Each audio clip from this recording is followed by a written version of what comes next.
Hola, ¿cómo están? En este video vamos a hablar un poco de fuerzas intermoleculares, después seguimos hablando de lo que es punto de fusión y ebullición y finalmente al final del video se ve el ejercicio 4.37 resuelto. Comenzamos. Las fuerzas intermoleculares son fuerzas que generan atracción entre las moléculas.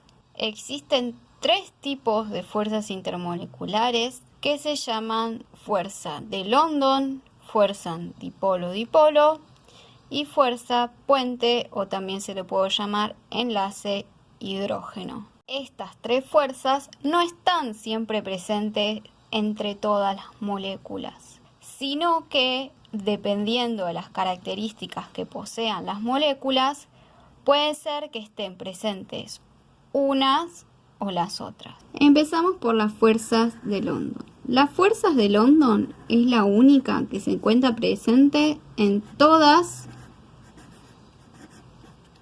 las moléculas.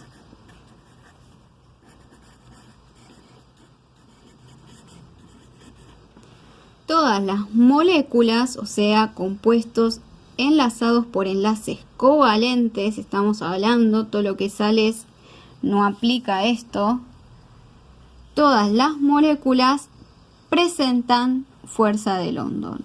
Todas. ¿Está bien?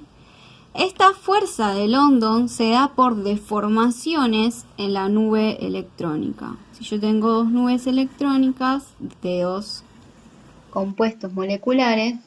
Cuando uno de estos se acerca al otro, los electrones que poseen una nube y los electrones que poseen la otra se repelen entre sí. Entonces se generan como deformaciones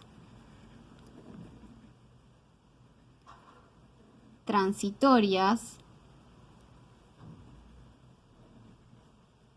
en las nubes electrónicas que generan dipolos transitorios, o sea, una zona de densidad de carga negativa y una zona de densidad de carga positiva de manera transitoria, ¿sí? Entonces, en esta zona de densidad de carga positiva, por ejemplo, si acá yo tuviese otra molécula más, nada, se acercaría y se deformaría y bueno, eso, como que se generan dipolos transitorios por la repulsión de los electrones entre sí que producen atracción entre las moléculas. Entonces, ¿qué pasa acá? Cuanto mayor sea la nube electrónica, la cantidad de electrones que posee mi molécula, mayores van a ser las fuerzas de London, porque voy a poseer nubes electrónicas más grandes, entonces va a ser más fácil que esas nubes electrónicas se aproximen entre sí y se produzcan estos dipolos transitorios que permiten que se ejerzan las fuerzas de London. Entonces, a mayor número de electrones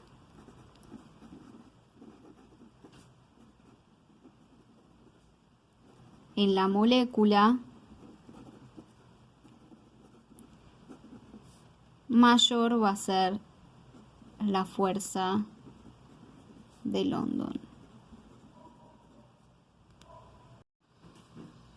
Bien, otra fuerza intermolecular es la fuerza dipolo-dipolo. La fuerza dipolo-dipolo se presenta solo en moléculas polares. O sea que una molécula polar va a poseer tanto fuerza de London como también va a experimentar la atracción entre moléculas a través de fuerzas dipolo-dipolo. Estas fuerzas dipolo-dipolo se producen en moléculas polares, como dijimos. ¿Por qué? Porque las moléculas polares dijimos que tienen un momento dipolar, o sea, ¿qué significa eso? Que los electrones de la molécula se encuentran más ubicados sobre el átomo más electronegativo. Como en este caso el cloro de hidrógeno, el átomo más electronegativo es el cloro. Entonces, se encuentran más sobre este sector los electrones depositados, ubicados, entonces acá voy a tener una densidad de carga negativa. En cambio, en el caso del hidrógeno, como la electronegatividad es menor, voy a tener menos electrones en esta zona, generándose una densidad de carga positiva, ¿sí? Esto sucede por la diferencia de electronegatividad entre los átomos. Los electrones se encuentran más sobre el átomo más electronegativo, entonces se me genera este dipolo, pero en este caso no es transitorio como acá, sino que es un dipolo permanente en el cual tengo una parte con densidad de carga negativa y una parte con densidad de carga positiva. Esto funcionaría como un imán, digamos. Entonces, si de pronto esta molécula polar se encuentra con otra de cloruro de hidrógeno también que es polar, ¿qué va a pasar? La zona de densidad de carga positiva que está sobre el hidrógeno se va a ver atraída por la densidad de carga negativa de la otra molécula, atrayéndose entre sí, ¿sí? Generando esta fuerza que une a las dos moléculas entre sí. No se forma un enlace, sino que simplemente hay una atracción entre sí que las mantiene cercanas y juntitas. Las fuerzas de puente o enlace de hidrógeno se dan en moléculas que presenten un enlace hidrógeno-oxígeno, hidrógeno-flúor o hidrógeno-nitrógeno. Si las moléculas presentan este tipo de enlaces, van a presentar puentes o enlace hidrógeno, ¿sí? Esta fuerza es bastante fuerte, por ejemplo, es más fuerte que la fuerza dipolo-dipolo, lo que genera que haya una mayor atracción entre las moléculas que presentan puente de hidrógeno, ¿sí? Una molécula que presenta fuerzas de puente o enlace de hidrógeno va a presentar tanto fuerzas dipolo-dipolo como también London.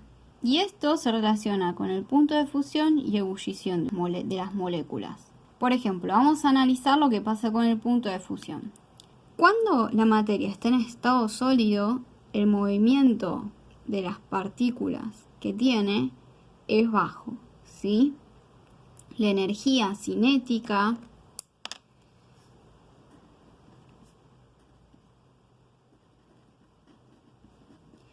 de las partículas en estado sólido es bajo.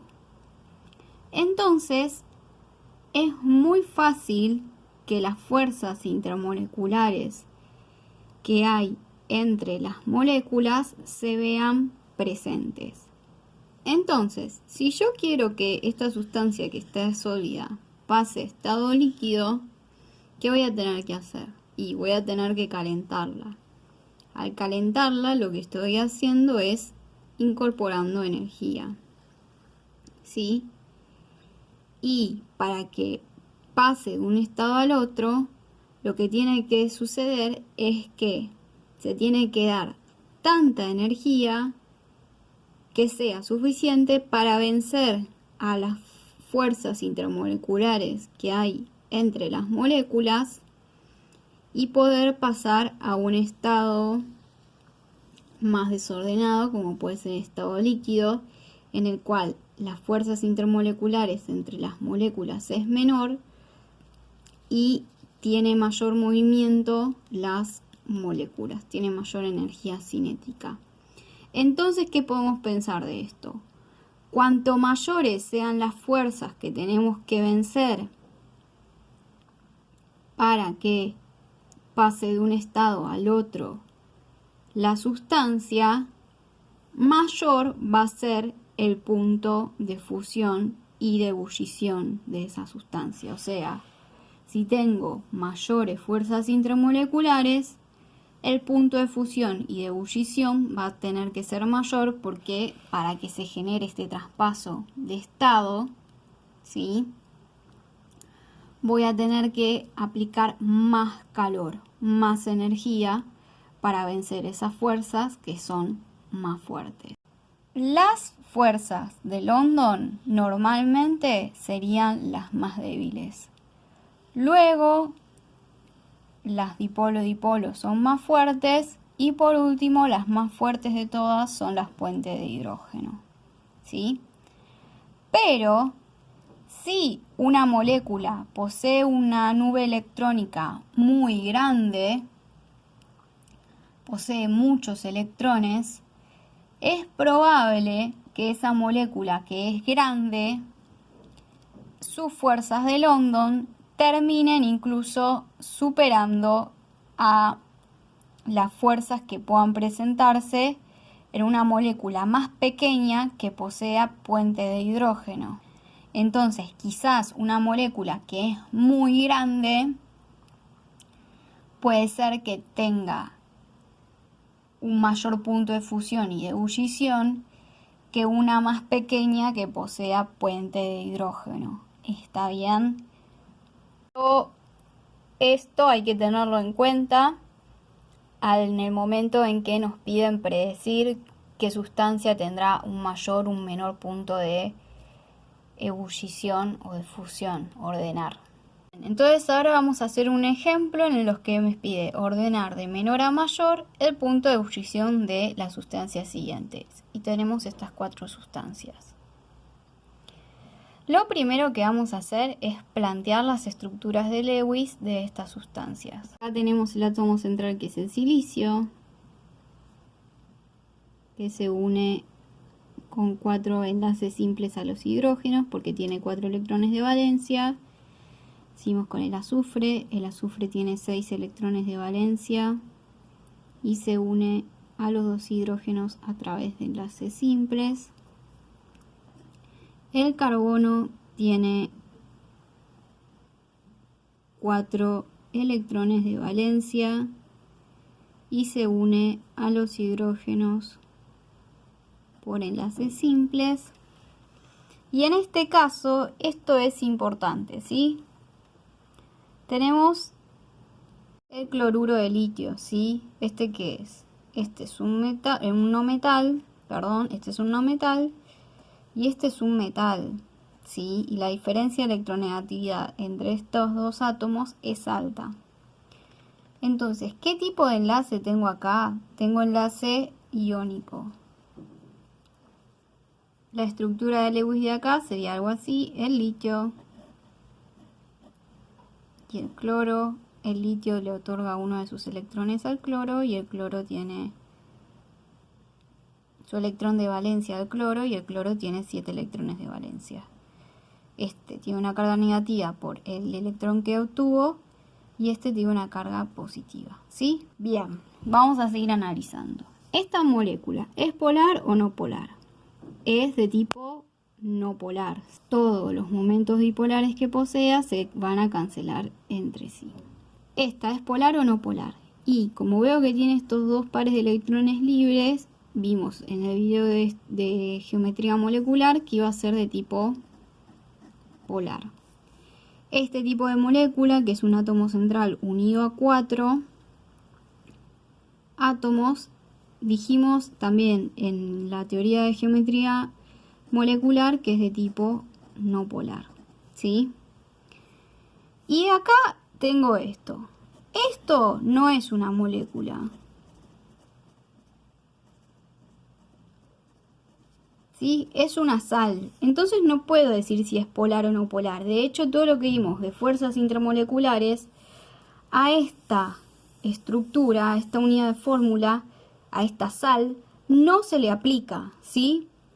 Las sales poseen otro tipo de fuerzas. En las sales no hay una densidad de carga, sino que tengo un anión y un catión que se atraen entre sí y con otros cationes y aniones formando redes cristalinas por la carga que poseen, ¿sí? Este tipo de fuerzas de tipo electroestáticas son más fuertes que cualquier fuerza intermolecular. Entonces, los puntos de ebullición y de función de las sales de los compuestos iónicos como este o como las oxosales o las hidrógeno oxosales van a ser más fuertes que cualquier fuerza intermolecular y por ende el punto de fusión y de ebullición va a ser más fuerte que cualquier otra molécula que presente todas las fuerzas intermoleculares y sea gigante, no importa, siempre voy a poner que el compuesto que es iónico, que posee enlace iónico, tiene el mayor punto de fusión y ebullición. Entonces, acá me pide ordenar de menor a mayor. Yo ya sé que el mayor de todos va a ser el compuesto iónico. Va a ser el último, ya lo pongo acá, ¿sí? Y no voy a poder analizarle la polaridad, ni el número de electrones que tiene, ni las fuerzas intermoleculares, porque no aplica estas teorías a este tipo de compuestos. Lo que sí sé es que siempre tienen el mayor punto de fusión y de ebullición. Ahora me queda definir entre los tres compuestos moleculares quién va a tener mayor o menor punto de ebullición. ¿Sí? Entonces, vamos a ver cuántos electrones tiene cada uno, porque dijimos que si el número de electrones es muy diferente uno con el otro, puede ser que aunque tenga fuerzas de London nada más, termine ganando al que tiene, por ejemplo, dipolo-dipolo, en este caso que es polar. ¿Y cómo calculo el número de electrones que tiene la molécula? Vamos a hacer, por ejemplo, el silano. Para eso voy a la tabla periódica y me fijo en el número atómico, es este de acá. ¿Sí? Este de acá. Acá nos dice que el silicio tiene 14 protones. Cuando esté neutro también va a tener 14 electrones en total. Y cada hidrógeno también tiene un protón y cuando esté neutro va a tener un electrón. Entonces veo que el silano está formado por un átomo de silicio y 4 de hidrógeno. Entonces el silicio era 14 más 4 de 1. Y ahí me da 18.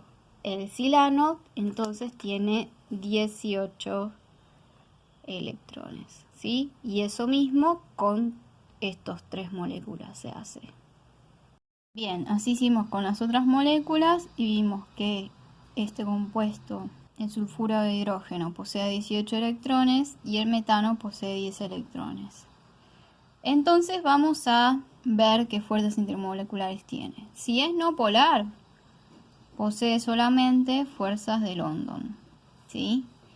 Si es polar, posee fuerzas de London y dipolo-dipolo. Y este, como es no polar, también posee solamente fuerzas de London. ¿Y cómo lo vamos a ordenar? Dijimos que era de menor a mayor. ¿Quién va a tener el menor punto de ebullición? En este caso va a ser la que tenga solamente London y menor número de electrones, que es el metano. Entonces, el más chico de todos, de punto de ebullición, va a ser el metano. ¿Quién le sigue? En este caso vemos que ambas tienen igual número de electrones, ¿sí? Y que esta tiene London de fuerza intermolecular, pero también dipolo-dipolo. Entonces, como esta tiene solamente London y el número de electrones es igual, en este caso las London no es que tenga una nube electrónica de muchísimos electrones que termine superando a la dipolo-dipolo. Entonces, la que tenga menos fuerzas intermoleculares, como es esta, la London, que tiene solamente London, va a tener menores fuerzas intermoleculares que esta otra, que tiene el mismo número de electrones y tanto London como dipolo-dipolo. Entonces, al metano le sigue acá. Y por último, el sulfuro de hidrógeno. Y ahí ya tengo ordenado de menor punto de ebullición a mayor punto de ebullición. Bueno, espero que este ejemplo les sirva y también la explicación teórica. Cualquier pregunta pueden escribir en los comentarios. Chau, chau.